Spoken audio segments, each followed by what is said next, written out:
금요기도회 때마다 잊지 않고 올리는 기도의 제목이 있습니다.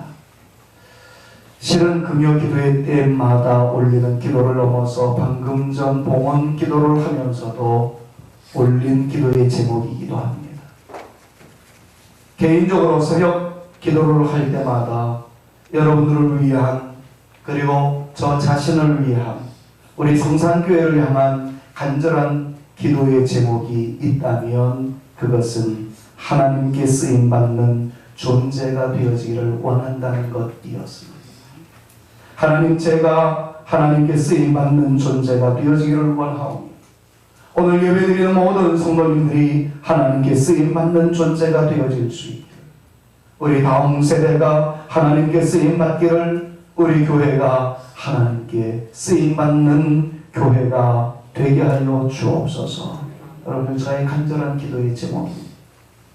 실은 쓰임받기 위해서는 건강도 필요합니다. 지혜도 필요합니다. 가장 좋은 은사도 필요하고 때로는 물질도 필요합니다. 그러다 보니까 어쩌면 이런 기도가 인간의 속마음을 그럴싸한 말로 가장하여 표시하는 것 아닌가 하는 생각이 들 때도 있었습니다. 실제로 원하는 것은 돈이고 건강이고 지혜이고 하나님의 가장 좋은 은사인데 그것을 노골적으로 구하기가 죄송하니까 쓰임받게 해달라고 간접적으로 하나님을 회유하는 기도가 아닌가 하는 생각이 들기도 하였습니다. 그런데 이런 모든 생각을 다 불식시키고 제 마음속에는 진심으로 하나님께 올려드리는 기도가 있습니다. 하나님, 진짜 돈을 원하고 건강을 원하고 지혜를 구하고 좋은 은사들을 구하고 등등의 좋은 감격스러운 우리의 상황에 그 아름다운 것들이 많이 나타날 수 있기를 원해서 쓰임받는다는 것이 아니라 진짜 하나님 앞에 쓰임받고 싶습니다. 설사 이런 것들이 주어지지 않는다 할지라도 우리의 삶의 자리에서 우리를 바라보시는 하나님께서 나는 네가 좋다, 나는 성산교회가 참 좋다, 나는 찬양하는 너의 모습에 감동을 받았어, 기도하는 너의 모습에 내가 외면할 수가 없었어, 네가 서 있는 곳마다 아름다운 역사가 일어나는 것이 늘 나에게는 감동이야. 주님께서 그렇게 말씀하시면서 내가 너를 사용하겠다, 내가 너를 써주겠다, 이야기 듣는 것이 저의 소망이 앞으로 남은 목회 여정 속에서 여러분들을 향한 저의 간절한 기도의 제목이에요.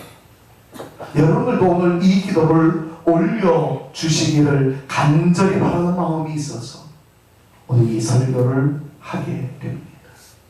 사랑하는 여러분, 저는 여러분들 모두가 다 하나님께 쓰임받는 존재가 되어지실 수 있기를 우리 구주 예수 그리스도의 이름으로 축원합니다. 하나님께서 우리 교회를 정말 많이 사용해 주시고 여러분들을 각처에서 가장 좋은 은사를 허락해 주심에 여러분들이 서 있는 자리에서 쓰임받는 하나님의 거룩한 용사들로 온전히 세워지고 여러분들뿐만 아니라 여러분들의 자녀들을 통하여서도 나라에서도 쓰임받고 여러분들의 직장에서도 쓰임받고 주어진 삶의 현장에서 아름답게 쓰임받는 허목들로 성장해 갈 수 있기를, 온전히 등장되어질 수 있기를 우리 구주 예수 그리스도의 이름으로 축원합니다.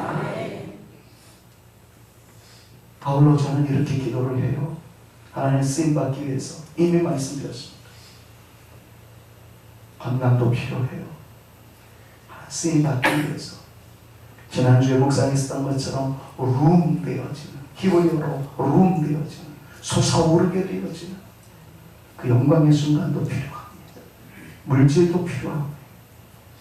그러나 이것이 목적이 아니고 쓰임받기 위한 여러 가지 채널로 쓰임받을 수 있는 여러 가지 상황에서 우리가 마음껏 쓰임받을 수 있도록 하늘의 은혜도 허락하여 주옵소서. 목회를 하는 목사의 소원이기도 합니다. 사랑하는 여러분, 하나님께서 사용하고 원하실 때 쓰임 받을 수 있도록 부수적인 것도 더하여 주시는 하나님의 은혜 무시하고 싶지 않습니다. 복 많이 받으십시오. 그리고 받은 만큼 쓰임받는 저와 여러분 모두가 되실 수 있기를 바랍니다. 받고 난 다음에 엔조이 하거든. 받고 난 다음에 나의 영광을 위해서 살지 말고 부디 하나님 내가 여기 있사오니 나를 사용하여 주옵소서. 내가 준비되어 있사오니 나를 써 주시옵소서. 저 고백할 수 있는 우리 모두가 되어서 성산교회 등록 성도로서 이름만 남기는 것이 아니라 그분은 향기였노라. 그분은 아름다움이었노라. 그분은 꼭 있어야 할 분이었노라. 누군가가 우리를 추억할 때마다 멋진 존재들로 하나님 앞에 설 수 있기를, 쓰임받을 수 있는 하나님의 거룩한 용사들 되어질 수 있기를 우리 구주 예수 그리스도의 이름으로 축원합니다. 자, 그런데 쓰임받도록 하기 위해서 우리가 오늘 본문 말씀을 통해서 주시는 교훈을 묵상할 수 있어야 합니다. 오늘 말씀에 다양한 여러 가지 말씀들이 쏟아지기 전에 이 세상에서는 시선과 관심이 다를 수 있다는 것부터 말씀을 통해서 정리해 보고자 합니다. 분명 쓰임받기를 원하는데, 등장되어 어느 곳에 사용되어지기를 원하는데, 세상에서의 사용하고자 원하는 사람들의 시선과 관심은 하나님의 시선과 관심과 사뭇 다르다는 것을 우리는 먼저 알아야 합니다. 세상에서의 시선과 관심은 어떻던가요? 간단하게 예를 한번 들어봅니다. 만약 저에게 예쁘고 정교하게 빚어진 그러나 턱의 그릇, 뚝배기가 주어졌거나 혹은 동시에 찌그러지고 흉물스럽게 생긴 금그릇이 주어진 가운데 둘 중에 하나를 선택하라고 한다면 저는 분명 금그릇을 선택할 것입니다. 그리고 그 선택에 대해서 탁월한 선택이었다라고 매우 흡족해할 것입니다. 횡재했다고 하여 감격해할 것입니다. 왜냐하면 턱의 그릇, 뚝배기보다는 금그릇이 가치가 있기 때문에 그렇습니다. 어쩌면 이것은 사람을 고용하는 인사권자들의 마음도 같은 맥락이 아닐까 생각해 볼 수 있습니다. 같은 값이면 배경이 좋습니다. 가문이 좋습니다. 인물이 훤합니다. 위풍당당한 사람을 선호할 것입니다. 무작정 순진한 사람보다는 권모술수를 부려서라도 기업의 이윤을 창출하고 기업에 도움을 주는 사람을 선택하는 것은 인사권자들의 너나 할 것 없는 관심사일 것이라는 것을 충분히 상상해 볼 수 있습니다. 그런데 하나님의 관심은 다르다는 거예요. 하나님의 시선은 다르다는 것입니다. 하나님에게는 귀하고 천한 것이 없으십니다. 왜냐하면 하나님은 무에서 유를 창조하실 정도의 전능하신 하나님이시고 하나님은 질그릇이라 하여 가치를 부여하지 않으시는 분이라는 것을 성경은 많이 강조하고 있기 때문에 그렇습니다. 만약에 세상의 시선과 가치, 판단, 기준에 근거해서 하나님도 사람들을 판단하신다면 저 같은 사람이 어찌 쓰임받을 수 있겠습니까? 세상에는 저보다 놀라운 배경을 가지고 있는 분들이 많습니다. 선천적으로 부모님 잘 만나 멋지게 금그릇의 역할을 감당하는 분들이 많이 있습니다. 아무리 달려나가도 따라갈 수 없을 정도의 탁월한 존재감을 자랑하는 사람들이 수많이 있습니다. 그래서 많은 성도들을 보면 저는 따라갈래야 따라갈 수 없는 인생입니다. 조건이 없습니다. 저에게 많은 스폰을 해줄 사람도 없고요. 저는 비빌 언덕조차 없는 존재입니다. 그러다 보니까 낙심하게 되어지는 일들이 많이 있는 것을 보게 됩니다. 성경은 강조합니다. 금그릇이라고 주님께서 그 금그릇을 좋아하지 않는다는 거예요. 토기 그릇이라고 해서 주님께서 땅에다가 내팽개치지 않는다라고 말씀하고 계십니다. 사랑하는 여러분, 오늘 본문 말씀에 나와 있는 비유의 말씀을 잘 주목해서 보셔야 합니다. 비유의 말씀 속에 이런 내용이 있습니다. 큰 집에는 금그릇도 있고 은 그릇도 있고 나무 그릇도 있고 질 그릇도 있다라는 거예요. 선천적으로 좋은 배경을 가지고 태어나는 사람이 있을 수 있습니다. 세상 사람들이 말하는 대로 흔히 부모 잘 만나 잘 나갈 수 있는 조건이 충족되어 있는 사람도 있습니다. 그러나 홀로 고된 인생의 길을 걸어가는 사람도 있습니다. 배경이 없는 사람도 있습니다. 그런데 이런 사람들을 나열해 놓고 세상적 기준과 판단의 근거에서 선택하라 한다면 분명 사람들은 금그릇과 같은 존재 선택할 것입니다. 저도 그럴 수 있겠다 생각합니다. 그런데 하나님은 그렇지 않다는 것. 하나님에게는 금도 있습니다. 하나님에게는 은도 있습니다. 있다라고 표현하기는 송구할 정도로 은도 하나님 것이고 금도 하나님 것이라. 하나님은 위대한 분이라는 것을 성경은 강조합니다. 그런 하나님께서 금이라고 해서 귀하게 여기시겠느냐는 거예요. 돌이라고 해서 천하게 여기시겠느냐는 겁니다. 주님의 관심사는 그런 데 있지 않다라는 거예요. 금그릇 같은 사람이 있을 수 있습니다. 좋은 가문, 훌륭한 배움, 화려한 외모. 설사 그 사람이 인격에 문제가 있고 목적을 위해서는 수단과 방법을 가리지 않는 간사한 사람이라 할지라도 세상 사람들이 보는 관심사는 그런 데 있다라는 겁니다. 다시 강조합니다. 하나님은 그렇지 않다는 겁니다. 학벌이 좋지 못해도 가문이 별로 좋아 보이지 않는다 할지라도 외모가 준수하지 않다 할지라도 하나님께서 보시는 시선을 끌어당길 수 있는 사람은 오늘 보고 말씀에서 간단하게 이야기합니다.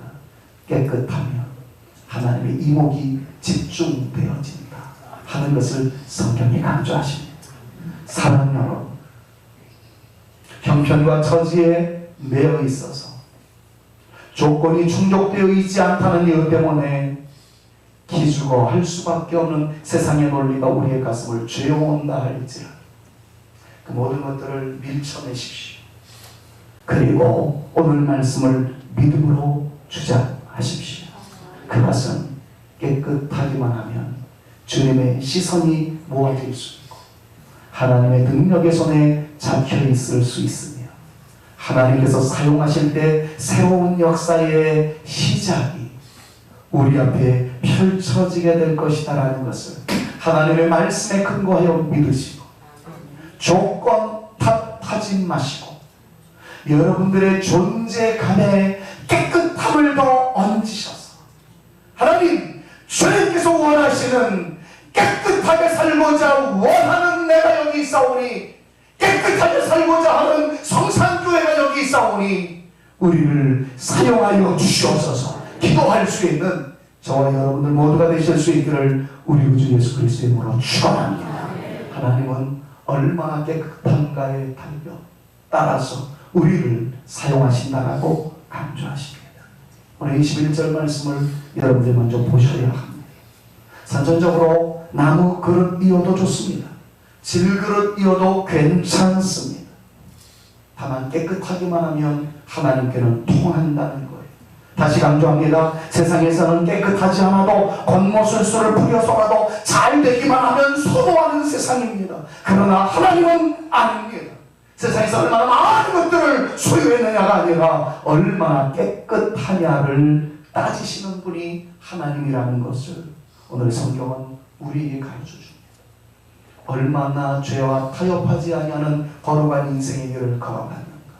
주님은 그것을 보고 싶어 하십니다.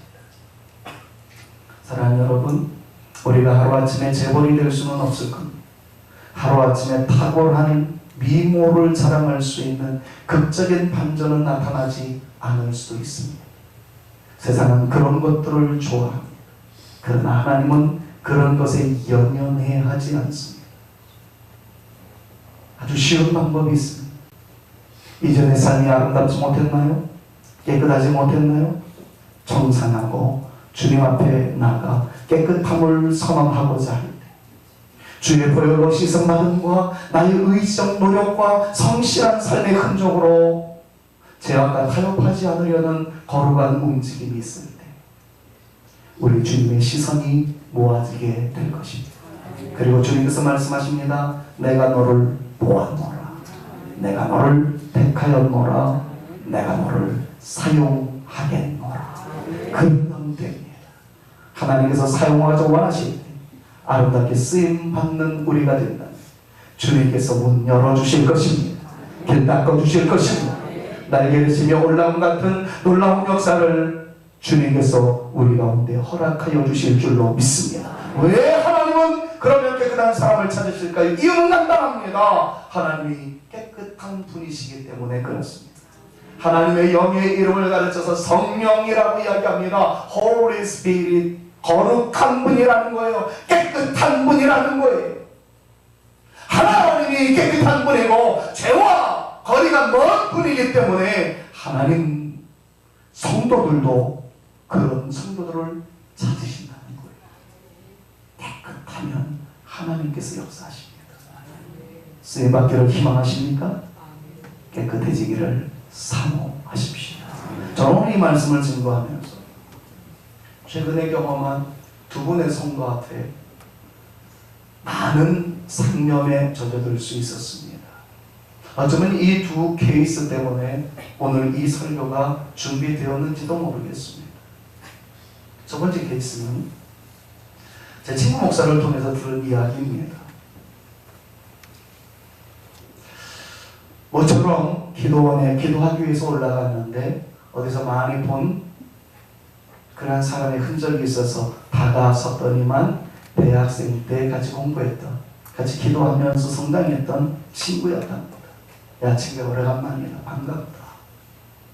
그러면서 이 목사님이 질문을 던진 거예요. 어떻게 기도원에 기도하기 위해서 올라왔어? 그랬더니 친구가 하는 말이에요.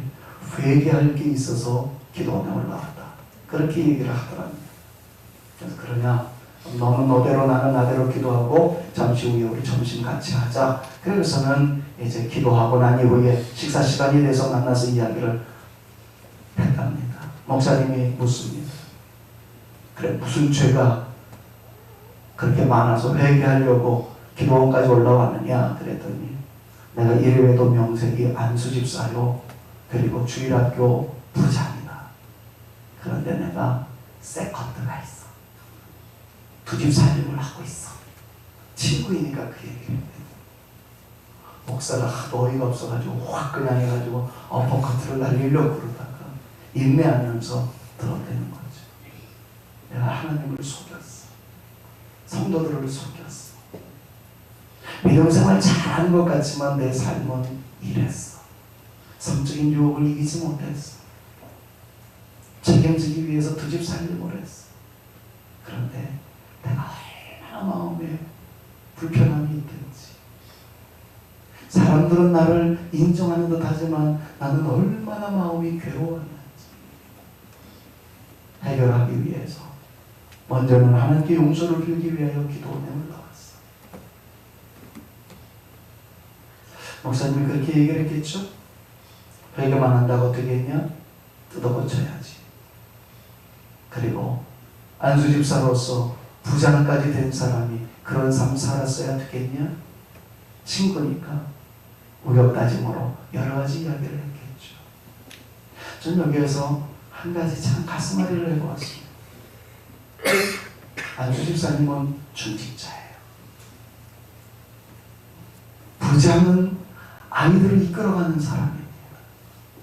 그들도 정말 성경에서 그런 죄를 지으면서도 살아갈 수 있었구나 하는 것 때문에 참 마음이 아팠습니다. 세상에서는 잘 나갈 수도 있었겠죠? 그러나 하나님은 그에게 아픔을 주셨어요. 그 자리에서 벗어나라는 사인을 주셨어요. 괴로워서 기도원에 올라왔어요. 사는 게 아니었어요. 그런 형통이 아니었습니다. 또 한 사람을 소개합니다. 이 사람은 평신도입니다. 그런데 이분이 이런 표현을 했어요. 저는 제 남편과 살아가는 것이 얼마나 행복인지 모릅니다. 그분이랑 결혼하기를 참 잘했다는 생각이 듭니다. 그 이유 가운데 가장 큰 이유는 내 남편은 하나님을 두려워하는 사람입니다. 하나님을 경외하는 남편이라는 것이 얼마나 큰 복인지 모르겠습니다. 돈 중요하기는 하지만 그렇게 크게 의미가 부여되지 않더라고요. 그러면서 아주 멋진 이야기를 저한테 해주었습니다. 하나님을 경외하는 남편이 갖는 아름다운 역사 속에서 첫 번째는 하나님을 경외하다 보니까 거룩함으로 이어지더라는 거예요. 그러면서 꺼낸 이야기가 이것이었습니다. 주변에 있는 많은 사람들이 남편의 외도와 남편의 술 문화 이런 것들 때문에 월급은 많이 갖다 주지만 남편이 조금만 늦게 들어오면 불안함이 상승되어져가 가정은 흔들리게 되어지는 것을 보았는데 하나님을 두려워하는 마음이 거룩함으로 이어지다 보니까 내 남편에 대해서는 신뢰감이 간다. 이것이 가져다주는 평화가 얼마나 큰지 모르겠다. 하나님을 두려워하는 마음은 거룩함으로 이어졌고, 두 번째는 교회와 목회자와 성도들에 대한 사랑으로 이어져 가더라. 아내가 나 교회 가야 돼요. 얼마든지 신앙인으로 가야 돼요. 가서 하나님을 두려워하는 마음은 거룩한 삶으로 이끌어 가더니만 목회자와 혹은 성도들을 향한 끊임없는 사랑으로 이어져서 하나님께 영광 올려드리는 일을 살아가는데 남편의 외조가 얼마나 나에게 큰 도움이 되어지는지 모릅니다. 때로는 물질적인 여유로움이 없다 할지라도,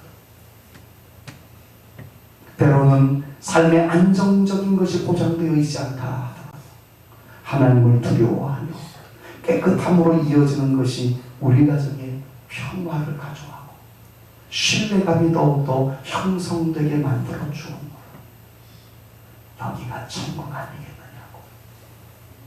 성도님이 저한테 이야기해 줄 때 목사의 마음이 부끄러웠어요.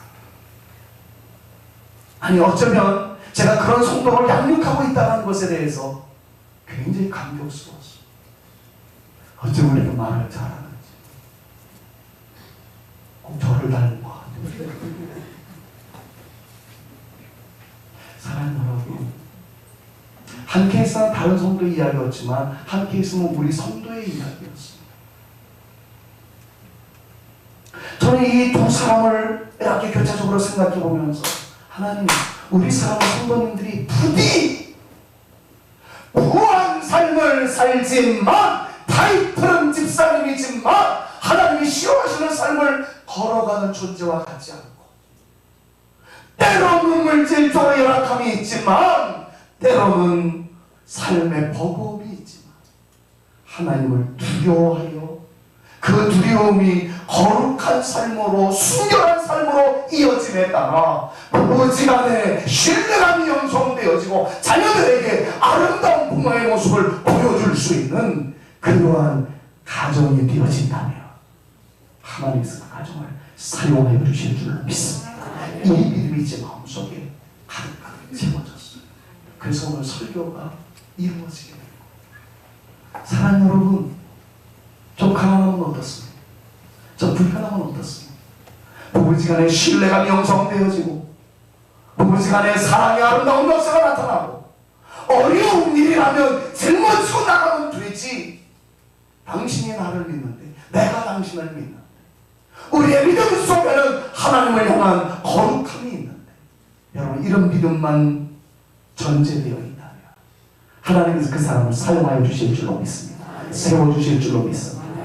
저와 여러분들의 가정이, 여러분들의 삶이, 저의 삶이 그렇게 되어질 수 있기를 우리 구주 예수 그리스도의 이름으로 축원합니다. 오늘 부모는 그걸 강조하고 계시는 거예요. 얼마나 가졌느냐를 말씀하고 있죠. 얼마나 충분한 자질을 가지고 있느냐, 그걸 원하고 계시잖아요. 주님께서 말씀하신 건 딱 하나입니다. 얼마나 깨끗하냐. 자, 그렇다면 깨끗하기 위해서 우리가 간직해야 할 중요한 지침이 있습니다. 첫 번째는 피하는 원리를 준수하십시오. 오늘 22절 말씀을 보니까 이렇게 표현을 하고 있는 것을 봅니다. 또한 같이 한번 큰 목소리를 읽을까요? 시작. 또한 너는 청년의 정욕을 피하고 주를 깨끗한 마음으로 부르는 자들과 함께 의와 믿음과 사랑과 화평을 따르라. 여러분, 죄된 것은 피하는 게 상책이에요. 머물러 있음으로 인해서 내가 물들 수 있는 것이 있다면 그 자리는 피하는 것이 성경적입니다. 유혹받을 만한 일에 대해서는 맞서 싸우는 것이 능사가 아니라 그 자리를 피하는 거예요. 이 말씀을 묵상할 때마다 떠올려지는 한 청년이 있습니다. 그 청년은 이성에 대해서 눈을 뜨게 되었고 사랑이라는 것을 알게 되었습니다. 그러나 불행하게도 그는 부모님과 멀리 떨어져 보내야만 했고 외로운 노동자로 힘든 인생의 길을 걸어갈 수밖에 없는 처지였습니다. 누군가가 성적으로 유혹하기만 하면 넘어갈 수밖에 없는 외로움이 그의 온 몸을 감싸고 있었던 상황이었습니다. 그러던 어느 날 아리따운 여인이 그의 외로움을 감싸 안을 준비를 하며 그에게 다가왔습니다. 그는 직장 상사의 아내이었습니다. 아무도 모르게 다가오더니만 사랑을 나누자고 유혹을 합니다. 지금 우리 둘밖에 없음을 강조하면서 아무도 모르는 상황에서 너와 나만의 비밀이라고 이야기를 하면서 성적으로 유혹하기를 시작을 합니다. 그는 모르는 척하고 눈만 감으면 모든 것이 잘 될 수도 있을 것이다 라는 생각을 할 수도 있었던 상황이었습니다. 나중에 누가 알게 되어지면 그는 저희 직장의 상사의 아내이었습니다. 그의 요구에 응하지 않으면 저는 해고될지도 모릅니다. 그분이 명령을 내리는데 어찌 내가 순종 안 할 수 있었겠습니까? 라고 이야기한다면 그의 책임은 다 무마될 수도 있는 상황이었을지도 모릅니다. 그런데 그 청년은 한마디로 이야기합니다. 당신과 저만의 은밀한 거래라니 아무도 안 보다니요. 아닙니다. 지금 여기에는 당신과 나만 있는 것 같지만 우리의 하나님께서 보십니다. 하나님께서 지금 우리를 살피고 계십니다. 누구의 이야기입니까? 구약 성경에 나오는 요셉의 이야기 아닙니까? 보디발 장군의 아내의 성적 유혹을 받은 요셉은 하나님 앞에서 어찌 내가 득죄하여 악을 행할 수 있겠습니까? 악을 행하여 어찌 내가 주인의 자리에 설 수 있겠습니까? 그 자리를 피했습니다. 그런데 아십니까? 피함의 자리의 결과가 감옥이었습니다. 근데 감옥은 새로운 하나님의 역사의 시작이었던 것을 잊지 마십시오. 안 될 것 같아도 하나님께서 새로운 역사의 장을 펼쳐주십니다. 깨끗한 사람에게만 주시는 하나님의 축복임을 믿으시길 바랍니다. 모세를 간단하게 한번 생각해 보면서 이 말씀을 정리하고 싶어요. 그럼 모세가 살고 있었던 왕궁은 기회의 장소였습니다. 세상 사람들이 생각하는 핫플레이스였습니다. 뜨는 자리였습니다. 가만히 그 자리만 있으면 왕이 될 수 있는 자리였습니다. 누구나 탐내는 자리, 누구나 원하는 자리였습니다. 하나님께서는 그 자리에서 피하게 만드셨습니다. 몰아내셨습니다. 그리고 아무것도 없는 광야에 서게 만드십니다. 거기에는 풀한 폭이 없었습니다. 한번 상상해 보십시오. 당시 최고의 왕국이라고 할 수 있는 이집트의 영광이 모세의 놀이터였습니다. 손만 뻗치면 다 모든 것들을 얻을 수 있는 영광의 장소요, 능력의 장소요, 황홀함의 장소입니다. 근데 주님께서 그 자리를 피하게 만드셨어요. 몰아내셨어요. 그리고 세우신 장소를 보니까 풀 한 폭이 안 나옵니다. 나무 하나 없습니다. 물 한 모금 마실 수 있는 샘이 없는 척박한 땅입니다. 돌산이었습니다. 사막 한복판이었습니다. 근데 주님께서 말씀합니다. 네가 선 곳이 거룩한 곳이니라. 말이 안 됩니다. 네가 선 곳이 핫플레이스다.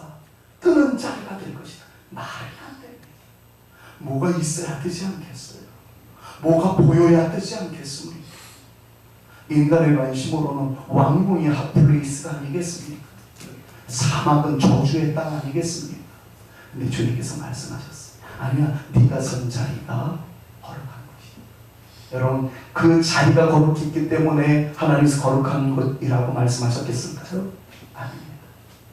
너가 선 자리, 모세로 인하여 그 선 자리가 핫플레이스가 되어지고 뜨는 자리가 되어지고 은혜의 자리가 되어진다는 그런 말씀입니다. 사랑하는 여러분, 여러분들이 좋은 자리에 있어서 뜨는 존재가 아니라 여러분들이 서 있음으로 인해서 그 자리가 영광의 자리가 되어주실 수 있기를 주님의 이름으로 축원합니다. 좋은 곳에 갔기 때문에 승리하는 존재가 아니라 여러분들이 간 곳이었기 때문에 거기가 위대한 곳이 되어집니다. 여러분들의 거한 곳이 가정입니까? 여러분 때문에 가정이 살아날 수 있기를 축복합니다. 여러분들이 거하는 곳이 직장 자체가 위대하기 때문에 여러분들이 돋보이는 인생이 아니라 여러분들이 서 있는 그 이유 때문에 그 직장이 핫플레이스가 되어집니다. 여러분들이 머물러 있는 그곳이 바로 여러분들 때문에 존재 가치가 드러날 수 있는 영광의 장소가 되어질 수 있기를 간절히 소망합니다. 그것이 모세에게 주셨던 비전이에요. 네가 선 곳은 거룩한 것이다. 사랑하는 여러분, 여러분들이 머물러 있는 곳이 가정이든 직장이든 그 어떤 곳이든 여러분들로 인해서 그 자리가 은혜가 넘치고 샘이 터져나오고 하나님의 기름 부으심의 역사가 나타나므로 그곳이 거룩하게 되어져 가고 쓸모있는 환경이 되어져 가며 하나님께 영광을 올려드리는 복된 자리가 되어질 수 있도록 여러분들에게 하나님의 시선이 모아지고 하나님의 관심이 모아지고 하나님께서 여러분들을 사용하고자 원하실 때 아름답게 쓰임받는 거룩한 주의 백성이 되심으로 말미암아 여러분들로 인해서 주변에 살아날 수 있는 감동스러운 역사가 나타날 수 있기를 우리 구주 예수 그리스도의 이름으로 축원합니다. 그러기 위해서 피하십시오. 죄에 대해서는 피하십시오. 죄에 대해서 피하기 위해서 꼭 하셔야 할 일이 있습니다. 그것은 함께하는 사람이 있어야 합니다. 인간 독불장군 없습니다. 홀로 고고한 척 해봐야 넘어집니다. 내가 그 자리에서 피하기 위해서는 가야 할 곳이 있어야 합니다. 내가 그 자리에서 벗어나기를 원한다면 그 자리를 벗어나서 함께 해주는 또 다른 공간이 있어야 합니다. 오늘 22절 말씀에 그것을 강조합니다. 22절 말씀 다시 한번 읽어봅니다. 노란색 글씨를 유념해서 보십시오. 또한 너는 같이 한번요. 또한 너는 정년의 정욕을 피하고 두 번째 주를 깨끗한 마음으로 부르는 자들과 함께하라 라고 말합니다. 여러분 옆에 있는 분들이 누구인지는 굉장히 중요합니다. 깨끗하기 위해서 주님을 온전히 섬기며 하나님 앞에 쓰임받는 존재가 되어지기 위해서 거룩함의 길을 걸어가기 위하여 죄를 피하는 것은 첫 번째 원리입니다. 그런데 그 자리를 피하기 위해서는 내가 머물 수 있는 또 다른 공간이 있어야 합니다. 근데 그 공간이 더 중요해요. 그 공간에는 누가 있어야 된다는 거예요? 주를 깨끗한 마음으로 부르는 자들이 있는 공간이어야 합니다. 욕설 많이 하는 사람 옆에 있으면 나도 모르는 사이 욕을 심하게 하게 됩니다. 음란한 이야기를 많이 하는 사람들 옆에 있으면 나도 음란되게 생각하는 패턴이 보여집니다. 근목자학이라는 말이 있습니다. 뭐를 가까이 하면 내 온몸도 검해질 수밖에 없다는 거예요. 여러분 옆에 누가 계십니까? 불평과 불만을 토로하는 사람 옆에 있으면 나도 모르는 사이에 짜증이 계속 치솟습니다. 그리고 결국에는 짜증낼 수밖에 없는 상황이 임하게 됩니다. 툴툴거리며 불평을 일삼는 사람 옆에 있으면 나도 모르는 사람의 마음이 불편해집니다. 여러분 앞에는 누가 계십니까? 식상할 정도로 너무 기본되는 이야기이지만 여러분들 옆에 기도하는 분들이 있었으면 좋겠어요. 여러분들 옆에 찬양하는 분들이 있었으면 좋겠어요. 여러분들 옆에 감사하는 분들이 있었으면 좋겠어요. 여러분들 옆에 희망을 노래하고 긍정을 노래하며 하나님의 영광을 찬양할 수 있는 그러한 분들이 있었으면 좋겠어요. 그러면 나도 영향을 받게 됩니다.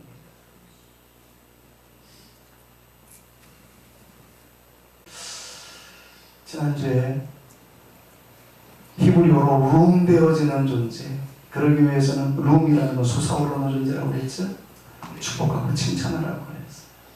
지난 금요일날 이 말씀을 다시 한번 리마인딩 하면서 옆에 있는 분들을 바라보면서 이렇게 한번 축복해보라고 그랬어요. 당신을 뵈니 주님의 얼굴 뵙는 것 같다고 말이죠. 옆에 있는 분들을 딱 보면은 딱 보는 순간 화장이 떴을 수도 있어요. 또 아이라이너가 좀 이상하게 돼가지고 뭐 좀 번질 수도 있을 거예요. 근데 그런 것들은 보지 말고요. 에서를 만났던 야곱이 고백하기를 형님의 얼굴을 뵈니 주님의 얼굴을 뵙는 것 같습니다. 여러분 창세기 33장에 있는 말씀을 좀 인용하면서 옆에 있는 분들은 좀 그렇게 한번 사랑을 고백해 보시지 않겠습니까? 당신을 뵈니 주님의 얼굴을 뵙는 것 같습니다. 한번 축복합니다. 시작. 당신을 보니 주님의 얼굴을 뵙는 것 같습니다. 하면서도 멋을 하죠. 그렇게 인사하고 싶지 않았는데 목사가 시키니까 어쩔 수 없이 했지만 여러분 그렇게 유유상종하는 거예요. 그렇게 끼리끼리 모이는 거예요. 성경은 그걸 부정하지 않습니다. 옆에 누가 있습니까? 여러분들 옆에 어떤 배우자가 있습니다. 여러분들 옆에 어떤 성도가 있습니다. 사실 예수 믿는 사람들끼리 모여있으면 재미는 없어요. 술 마시는 재미가 있습니까? 농담 따먹기에 재미가 있겠습니까? 아무것도 없어요. 그런데 희한하게도 그 안에는 영생이 있습니다. 하나님을 기쁘시게 하는 비결이 있습니다. 진정 인생의 궁극적인 승리를 가져올 수 있는 하나님의 비법이 있음을 믿으시기를 바랍니다. 사랑하는 여러분, 좋은 친구가 되어 주십시오. 그리고 좋은 친구로 누군가를 세워주시는 저와 여러분들 모두가 되실 수 있기를 바랍니다. 함께 해주세요. 피하고 난 다음에 내가 머물 수 있는 곳이 있도록 만들어주세요. 천신만고 끝에 죄와 싸워서 피했는데 갈 곳이 없어. 기댈 곳이 없어.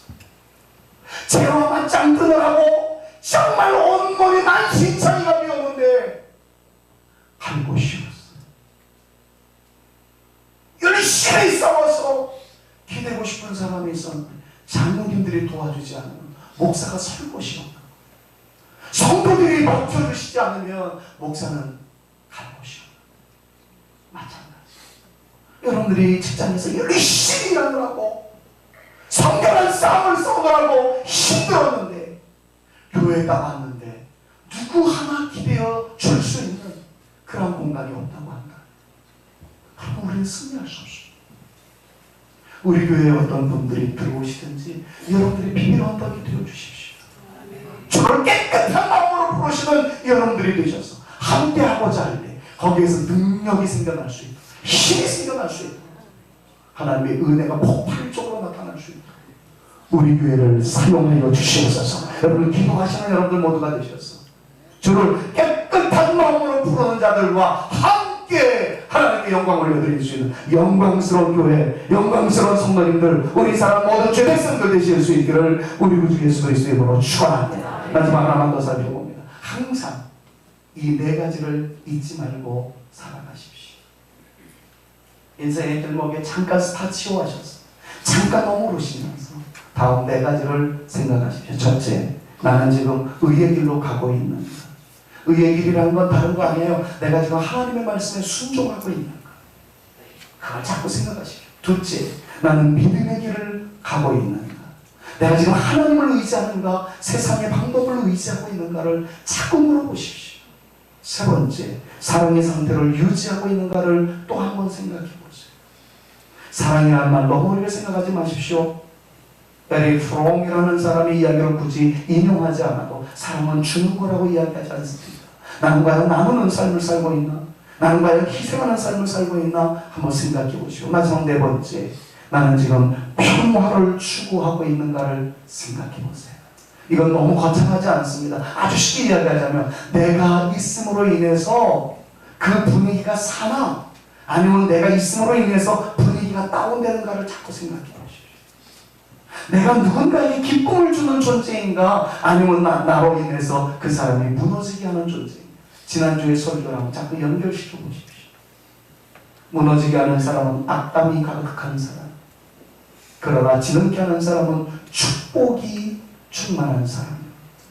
평화를 추구해 나가는 내 인생인가를 자꾸 되돌아보셔야 그렇게 주님께서 역사하시기 시작할 거예요. 말씀에 순종하는 삶을 살고 있는가? 하나님을 의지하고 있는가?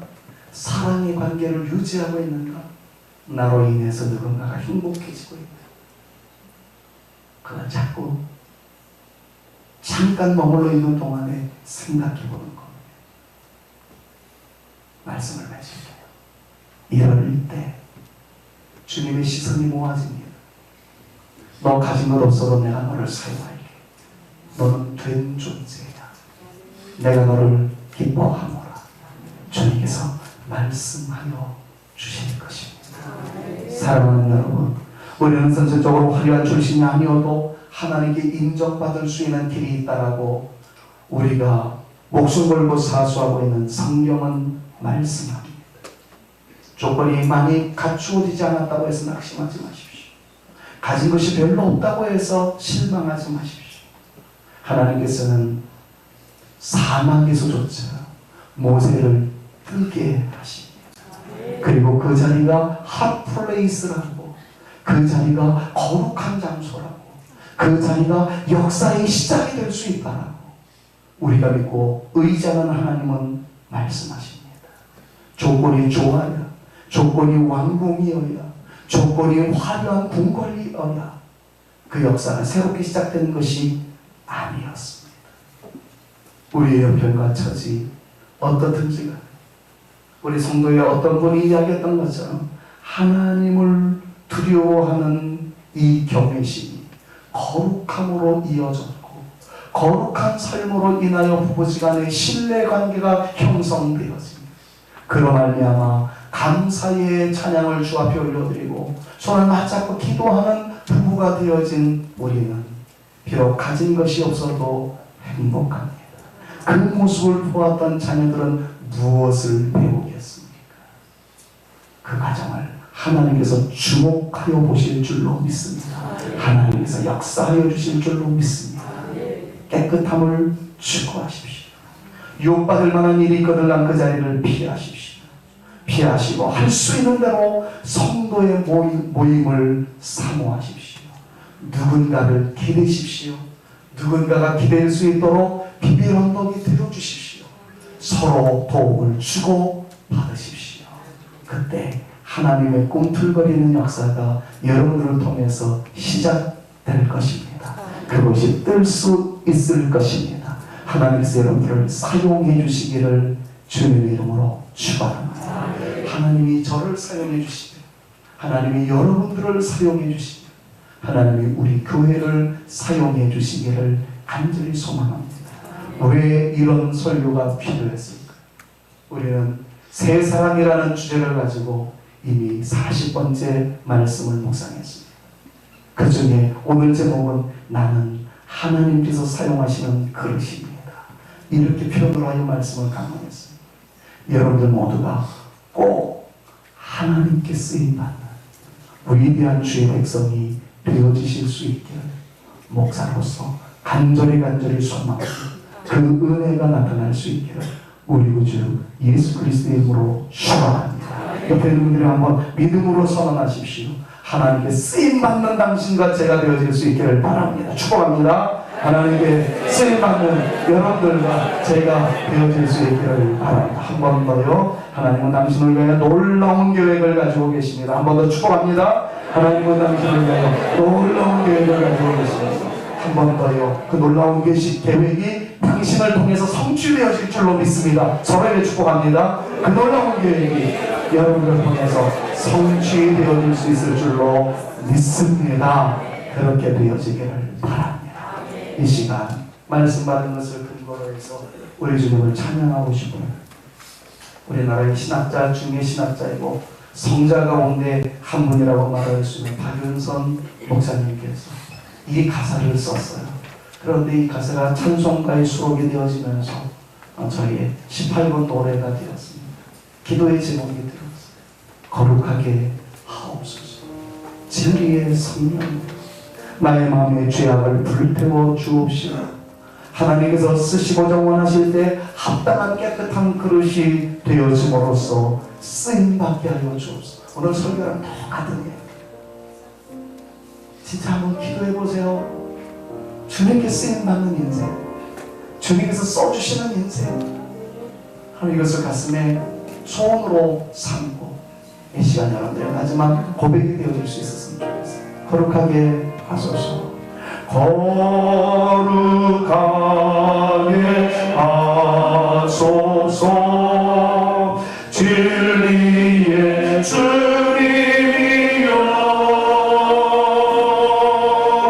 나의 마음의 죄악을 불태워 주옵시고, 쓰심에 어떠한 깨끗한 그릇으로 쓰임받게 하소서. 하나님 나라 위에 쓰심에 합당한 깨끗한 그릇으로 쓰임받게 하소서. 하나님 나라 위에. 여러분 이 자리에서 일어나시기 전에 한 번 더 기도해 주십시오. 여러분들 스스로가 기도해 보십시오. 주님, 내가 쓰임받기를 원합니다. 깨끗한 그릇으로 준비되어 쓰임받기를 원하오니 나를 사용하여 주옵소서.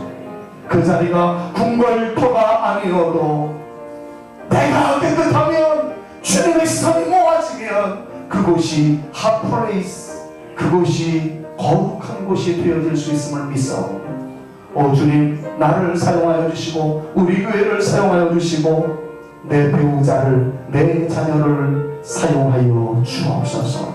여러분 한번 기도해 보시지 않겠습니까? 다 같이 기도하시겠습니다.